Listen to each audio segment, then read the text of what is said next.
1975 में, जहां पर हम जीन ग्रे को देखते हैं जो अपनी फैमिली के साथ गाड़ी में एक क्वालिटी टाइम स्पेंड करते हुए जा रही थी। उसी मोमेंट पर गाड़ी में एक गाना चल रहा था जिसे जीन ग्रे अपनी मदर को चेंज करने के लिए कहती है, लेकिन जीन ग्रे की मदर उससे कहती है कि बेटा जब तुम बड़ी हो जाओगी तो तुम अपनी मर्जी के गाने सुन सकती हो, लेकिन अभी जो सॉन्ग चल रहा है वही चलेगा। लेकिन फिर भी वो अपनी मदर से सॉन्ग को चेंज करने का कहती है, लेकिन जब जीन ग्रे की बात नहीं मानी जाती तो जीन ग्रे बहुत ही ज्यादा गुस्से में आ जाती है और गुस्से पे काबू हो जाती है। तभी गाड़ी के रेडियो की आवाज कम ज्यादा होने लगती है। तभी जीन ग्रे कहती है कि बस करो बस करो। उसी मोमेंट पर उनकी गाड़ी का एक बहुत ही खतरनाक तरह से एक्सीडेंट हो जाता है जिसमें जीन ग्रे के पेरेंट्स मर जाते हैं। तभी सीन शिफ्ट होता है एक हॉस्पिटल में जहां पर सभी डॉक्टर्स ये बात कर रहे थे कि ये लड़की उस गाड़ी में बैठी हुई थी या नहीं, क्योंकि गाड़ी का जिस तरह से एक्सीडेंट हुआ था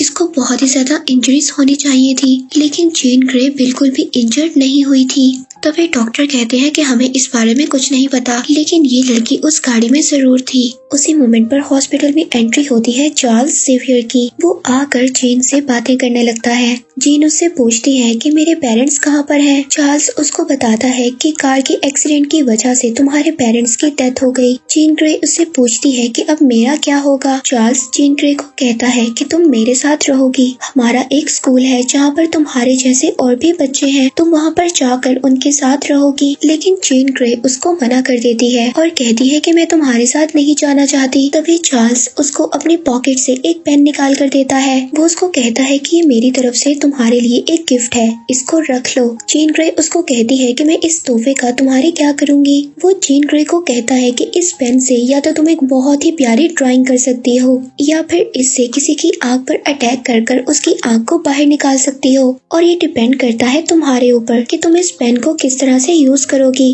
और इसी तरह से तुम्हारे अंदर भी कुछ पावर्स हैं और चाहो तो तुम उन पावर्स को अच्छाई के लिए भी इस्तेमाल कर सकती हो या फिर किसी को डिस्ट्रॉय करने के लिए भी इस्तेमाल कर सकती हो। ये तुम्हारे ऊपर डिपेंड करता है कि तुमने उन पावर्स को किस तरह से यूज करना है। यही बातों को सुनकर जीन ग्रे चार्ल्स के साथ जाने के लिए तैयार हो जाती है और वो लोग पहुंचते हैं चार्ल्स के स्कूल में। जब जीन ग्रे उस स्कूल को देखती है तो काफी ज्यादा शॉक्ड हो जाती है और वो चार्ल्स से वापस जाने का कहती है। जीन ग्रे उसको कहती है कि ये स्कूल बहुत ही प्यारा है और मैं जब भी गुस्से में आती हूँ या किसी चीज से इरिटेट होती हूँ तो मैं अपनी आसपास की चीजों को तोड़ने लगती हूँ, मुझे अपने ऊपर कंट्रोल नहीं रहता। लेकिन चार्ल्स उसको समझाता है कि तुम अगर किसी भी चीज को तोड़ोगी या खराब करोगी तो मैं उन चीजों को दोबारा से जोड़ दूंगा, तुम मुझ पर ट्रस्ट कर सकती हो। यहीं पर कहानी आगे बढ़ती है और हमें 9 साल बाद दिखाया जाता है जहां पर हम 1992 में नासा का एक स्पेस मिशन देखते हैं। कई सारे नासा के साइंटिस्ट इस स्पेस में जाकर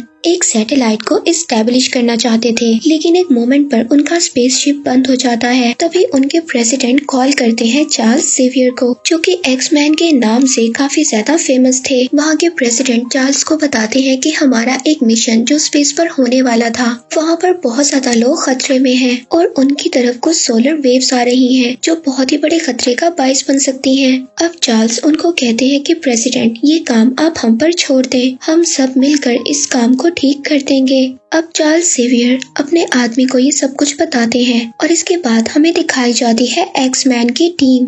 इस एक्समैन की टीम में जीन ग्रे भी शामिल होती है। अब इस एक्समैन की टीम की एक फीमेल मेंबर उन सबको कहती है कि हम वहाँ जाकर उन सबको बचाएंगे और वापस आ जाएंगे और इस काम में हमें किसी के लिए भी ज्यादा खतरा नहीं उठाना। अब जब सब लोग वहाँ पर स्पेस में पहुँच जाते हैं तो वहाँ जाकर उनको पता चलता है उनके सामने एक बहुत ही बड़ी वेव है जो कि सूर्य से आ रही है। उन वेव्स के पास जाने से साइंटिस्ट का शिप पूरी तरह से बंद हो गया था और बहुत ही तेजी से घूमने लग गया था, जिसकी वजह से अब सभी की जान खतरे में थी। तभी एक्समैन की टीम से फीमेल मेंबर अपने दूसरे मेल साथी को कहती है कि अपने आई ब्लास्ट की हेल्प से कि स्पेसशिप की स्पीड को कम करो, क्योंकि उसकी स्पीड बहुत ज्यादा तेज थी और वो काफी ज्यादा तेज घूम रहा था। तभी एक्समैन का एक मेंबर उनकी स्पेसशिप में जाकर एक टेलीपोर्ट पर सबको बिठाकर अपने स्पेसशिप में ले आता है। अब उस टेलीपोर्ट में बैठी एक लड़की कहती है कि हमारे कमांडर अभी भी उस शिप में है। तभी एक्समैन की टीम कहती है कि वो वेव्स तुम्हारे शिप के बहुत ज्यादा करीब हैं, अगर हम दोबारा उस शिप पर गए तो हम सबके लिए बहुत बड़ा खतरा हो सकता है। हमें अभी के अभी सब लोगों को यहाँ से वापस जाना होगा। और इन सभी बातों के दौरान चार्ल्स जेवियर सबके माइंड को रीड कर रहा होता है। तभी चार्ल्स एक्स-मैन की टीम मेंबर मिस्टीक को कहता है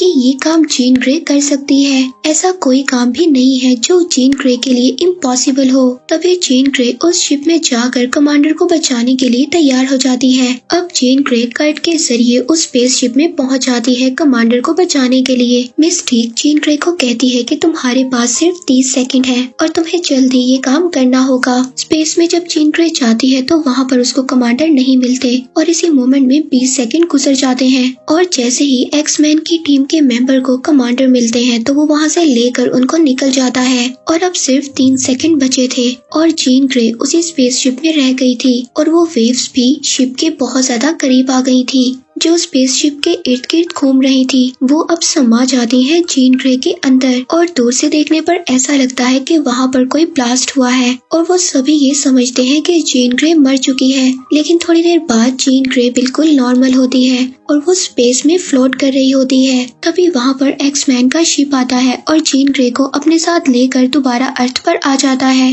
अब इस कारनामे के बाद एक्स-मैन की पूरी टीम काफी ज्यादा फेमस हो गई थी और सब लोग हीरो बन चुके थे कि कैसे एक्स-मैन की टीम ने स्पेस में जाकर नासा के साइंटिस्ट की जान बचाई। अब मिस्टीक वापस आकर चार्ल्स पर काफी ज्यादा गुस्सा करती है और कहती है कि तुम्हारी वजह से जीन ग्रे की जान जा सकती थी। अगर तुम हम लोगों को फोर्स ना करते तो जीन ग्रे वहाँ पर कभी ना जाती और अगर एक मोमेंट की भी देरी होती तो वहाँ पर हम सभी लोग मर जाते। दूसरी तरफ हमें दिखाया जाता है कि वहाँ पर कुछ एलियंस आ जाते हैं जो इंसानों की शक्ल ले लेते हैं और उन एलियंस का कमांडर एक लेडी की शक्ल में आ जाता है जिसका नाम होता है एक स्मिथ और वो स्मिथ की शक्ल में आकर उसके सभी फैमिली मेंबर्स को मार देता है। दूसरी तरफ एक्स मैंशन में पार्टी हो रही होती है। चार्ल्स जेवियर ने सबको एक दिन अपने मुताबिक जीने के लिए कहा था तो सभी मिलकर एक पार्टी रखते हैं और फुल एंजॉय करते हैं। वहीं पर हम जीन ग्रे को देखते हैं जिसका बिहेवियर कुछ अलग सा था। वो वहाँ पर बहुत ज्यादा ड्रिंक कर रही होती है। उसी मोमेंट पर उसकी आंखों के आगे आग आ जाती है और जैसे ही वो आग को देखती है तो वो आग को देखकर अपने ऊपर कंट्रोल नहीं कर पाती और उस आग से वहाँ पर ब्लास्ट कर देती है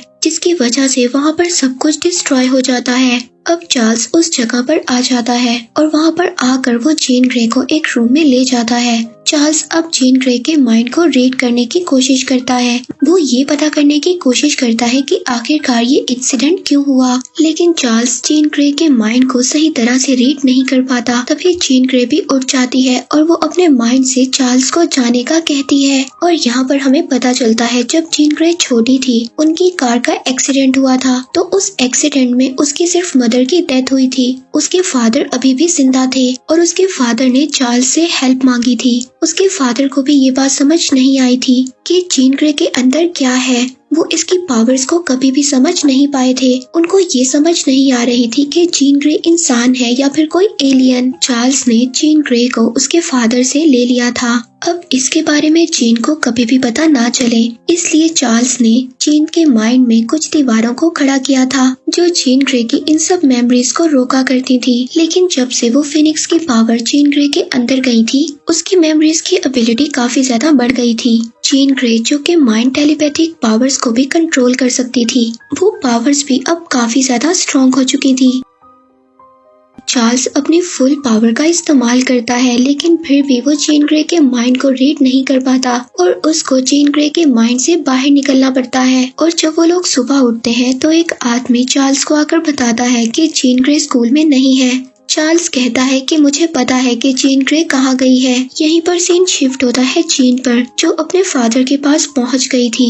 अब वो अपने फादर के पास जाकर उन सवालों का जवाब लेना चाहती थी जो बचपन ही से उसे कभी भी नहीं मिला था। जीन ग्रे अपने फादर से कहती है कि मैं जिंदा थी, आपने मुझे कभी भी ढूंढने की कोशिश क्यों नहीं की। उसके फादर उसको कहते हैं कि उस एक्सीडेंट का जिम्मेदार आज भी मैं तुम्हें मानता हूँ क्योंकि तुमने गुस्से में आकर अपनी मदर को बेहोश कर दिया था जिसकी वजह से उस कार एक्सीडेंट में तुम्हारी मदर की डेथ हो गई और मेरी पूरी दुनिया बदल गई। मैं जिसको बहुत ज्यादा पसंद करता था वो मेरे साथ आज नहीं है, इसीलिए मैंने इस बात को डिसाइड किया कि मैं तुम्हें चार्ल्स जेवियर को दे दूंगा। तभी वहाँ पर एक प्लेन में एक्स-मैन की टीम भी आ जाती है और वो अपने साथ बाद जीन ग्रे को दोबारा से चलने के लिए कहते हैं। वो उसको कहते हैं कि जो भी गलत हुआ हम उसको दोबारा से ठीक कर सकते हैं। तभी वहाँ पर पुलिस आ जाती है और पुलिस की गाड़ी का सायरन सुनकर जीन ग्रे दोबारा से अपने पावर्स को कंट्रोल नहीं कर पाती और पूरी तरह से बेकाबू हो जाती है और वहीं पर एक ब्लास्ट कर देती है। और यहाँ पर हम जीन ग्रे की असल पावर्स को देखते हैं। जीन ग्रे में अनबिलीवेबल पावर्स थी। एक्समैन की टीम जीन ग्रे को रोकने की बहुत ज्यादा कोशिश करती है, लेकिन जीन ग्रे अपनी टेलीपैथ पर सबका मुकाबला करती है। तभी एक्समैन टीम का एक मेंबर जीन को शूट करने लगता है। तभी चार्ल्स उसको रोक देता है और कहता है कि मिस्टीक जीन के पास जा रही है उसको समझाने के लिए। मिस्टीक जीन ग्रे को कहती है कि तुम बचपन ही से अलग तरह की हो, तुम्हारे अंदर बहुत ज्यादा पावर्स हैं और हम जानते हैं कि तुम्हारे साथ क्या हुआ है। हम तुम्हारी हेल्प करेंगे और हम सब कुछ बिल्कुल ठीक कर देंगे। और वो उसको वापस से स्कूल आने के लिए कहती है, लेकिन जीन दोबारा से इन सब बातों के बारे में सोचकर बेकाबू हो जाती है और वो वहाँ पर एक ब्लास्ट कर देती है, जिसकी वजह से मिस्टीक दूर जाकर गिरती है और उसके अंदर एक लकड़ी का कोना लग जाता है, जिसकी वजह से उसकी वहीं पर डेथ हो जाती है। जीन मिस्टीक को मारना नहीं चाहती थी, लेकिन वो अपने ऊपर काबू नहीं कर सकती थी। इसके बाद हमें मिस्टीक का फ्यूनरल दिखाया जाता है। अब चार्ल्स का असिस्टेंट चार्ल्स को ही मिस्टीक के मरने का जिम्मेदार समझता था, लेकिन चार्ल्स उसको कहता है कि मैंने सबकी भलाई के लिए मिस्टीक को आगे जाने के लिए कहा था। इसके बाद सीन शिफ्ट होता है जीन ग्रे पर, जो अब एक जगह पर पहुंचती है जहां पर उसका फ्रेंड एरिक रहता था। वो एरिक से पूछती है कि तुमने भी बहुत ज्यादा लोगों को मारा था, लेकिन तुमने अपने आप को कैसे रोका? और तुम भी यही चाहते थे कि इस दुनिया में हमारे जैसे लोग रहें, लेकिन फाइनली तुमने अपने आप को कैसे तब्दील किया? एरिक उसको बताता है कि मैंने हर उस इंसान को खोया है जिससे मैं प्यार करता था। अब ये सब इनकी बातें चली रही होती हैं, तभी वहाँ पर यूएस मिलिट्री की आर्मी आ जाती है और वो एरिक से कहते हैं कि हमें पता है कि जीन ग्रे यहीं पर है। एरिक उनसे पूछता है कि तुम यहाँ पर जीन ग्रे को क्यों ढूंढने आए हो? तब वहाँ पर मिलिट्री वाले कहते हैं कि जीन ग्रे ने कई सारे पुलिस ऑफिसर्स को मार दिया है। अब तुम जीन ग्रे को हमारे हवाले कर दो। अगर तुमने ऐसा नहीं किया तो यहाँ पर सभी लोगों को हम मार देंगे। अब जीन ग्रे रूम से बाहर निकलती है और वहाँ पर हेलीकॉप्टर को डिस्ट्रॉय करने लगती है। अब एरिक जीन को रोकने की बहुत ज्यादा कोशिश करता है, लेकिन तब उसको पता चलता है कि जीन ग्रे की पावर्स उसकी पावर से बहुत ज्यादा तेज है। एरिक अपने पावर को यूज कर वहाँ पर सभी लोगों को बचा लेता है और उन आर्मी के लोगों को वापस भेज देता है ताकि वो आने वाले खतरे से बच सके। एरिक जीन ग्रे से कहता है कि तुम यहाँ से चली जाओ, अगर तुम यहीं पर रही तो मेरे लोगों को भी तुमसे खतरा हो सकता है और मैं ये नहीं चाहता कि मैं अब अपने लोगों को खो दूं। ये सब सुनकर जीन ग्रे वहाँ से चली जाती है। इसके बाद सीन शिफ्ट होता है एलियंस पर, जो कि एक लेडी यानी कि स्मिथ की शक्ल में थी। वो अब जीन ग्रे को ढूंढ लेती है। वो कहती है कि तुम्हारी पावर्स लाजवाब हैं, कोई भी तुम्हारी पावर्स को नहीं समझ सकता। मैं तुम्हारे अंदर तुम्हारी पावर्स को बहुत अच्छे तरीके से जानती हूँ। अब जीन उसकी बातों में आकर उसके साथ चली जाती है। अब स्मिथ जीन को बताती है कि तुम्हारे अंदर ऐसी पावर्स आ गई हैं और इन पावर्स के साथ तुम एक नया प्लेनेट बना सकती हो। तुम एक खास काम के लिए बनी हो जीन, और तुम्हें इन सब लोगों से दूर हटकर कुछ नया सोचना होगा। तुम एक नई दुनिया बना सकती हो और मैं तुम्हारा साथ दूंगी। इसके बाद सीन शिफ्ट होता है एरिक पर। वहाँ पर एक्समैन टीम का एक मेंबर एरिक के पास आता है और उसको बताता है कि जीन बिल्कुल ही बेकाबू हो चुकी है और उसने हमारी टीम मेंबर मिस्टीक को भी मार दिया है। मिस्टीक जो कि एक मोमेंट पर एरिक की भी बहुत अच्छी दोस्त थी। जब एरिक को ये बात पता चलती है तो वो भी काफी ज्यादा गुस्सा हो जाता है। अब वो लोग ये डिसाइड करते हैं कि वो जीन ग्रे को मार देंगे। अब एरिक अपना हेलमेट निकालता है और बन जाता है मैग्नीटो। वहीं दूसरी तरफ चार्ल्स को भी जीन ग्रे की लोकेशन का पता चल गया था। वो जीन ग्रे को दोबारा से स्कूल में लाने की कोशिश करते हैं। अब एरिक अपने साथियों के साथ मिलकर जीन ग्रे को मारने के लिए पहुंच जाता है उसकी लोकेशन पर। दूसरी तरफ चार्ल्स भी उसी लोकेशन पर आ गया था जीन को वापस ले जाने के लिए। वहीं पर उन सब का सामना होता है एलियन से। अब एरिक जीन ग्रे को मारने की कोशिश करता है, तभी जीन ग्रे अपनी पावर से उसको कंट्रोल कर लेती है और अपने हाथों की पावर से उसके हेलमेट को तोड़ देती है और तभी एरिक नीचे गिर जाता है।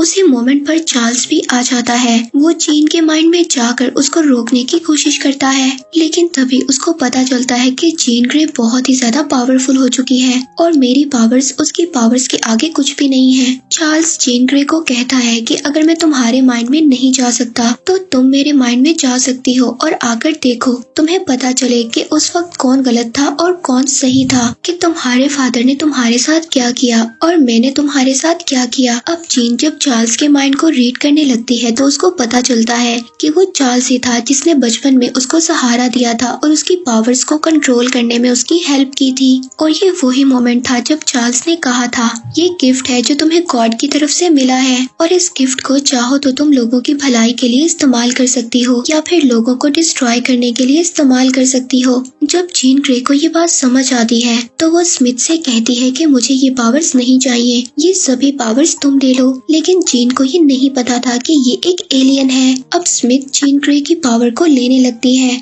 लेकिन चार्ल्स स्मिथ के माइंड को रीड कर लेता है और उसको पता चल जाता है कि ये एक एलियन है। वो जीन ग्रे को मना करता है कि पावर्स मत दो, ये तुम्हारी पावर से पूरी दुनिया को खराब कर सकती है और पूरी दुनिया को डिस्ट्रॉय भी कर सकती है। लेकिन उस मोमेंट पर जीन बिल्कुल बेकाबू हो जाती है। अब वो सारी अपनी पावर्स स्मिथ यानी कि उस एलियन को देने लगती है, लेकिन तभी वहाँ पर एक्समैन टीम का एक मेंबर आ जाता है और वो अपनी लेजर स्क्वाड से उन दोनों को अलग कर देता है। और उसी मोमेंट पर वहाँ पर पुलिस भी आ जाती है। अब वो पुलिस वहाँ पर सभी एक्समैन की टीम को अरेस्ट कर लेती है और उन सब के गले में एक पट्टे को बांध देते हैं ताकि वो अपनी पावर्स का यूज ना कर सके। दूसरी तरफ ट्रेन पर दिखाए जाते हैं हमें कुछ एलियंस जो जीन ग्रे को ढूंढने के लिए आए होते हैं। वहाँ पर पहुंचकर वो सभी पुलिस वालों को मारने लगते हैं। तभी चार्ल्स सेवियर और उसकी टीम पुलिस वालों को कहते हैं, अगर आप लोग हमें आजाद कर देंगे तो हम आप लोगों की हेल्प कर सकते हैं और उन एलियंस को खत्म कर सकते हैं। तभी एक पुलिस वाला उन सबके लॉक्स को खोल देता है।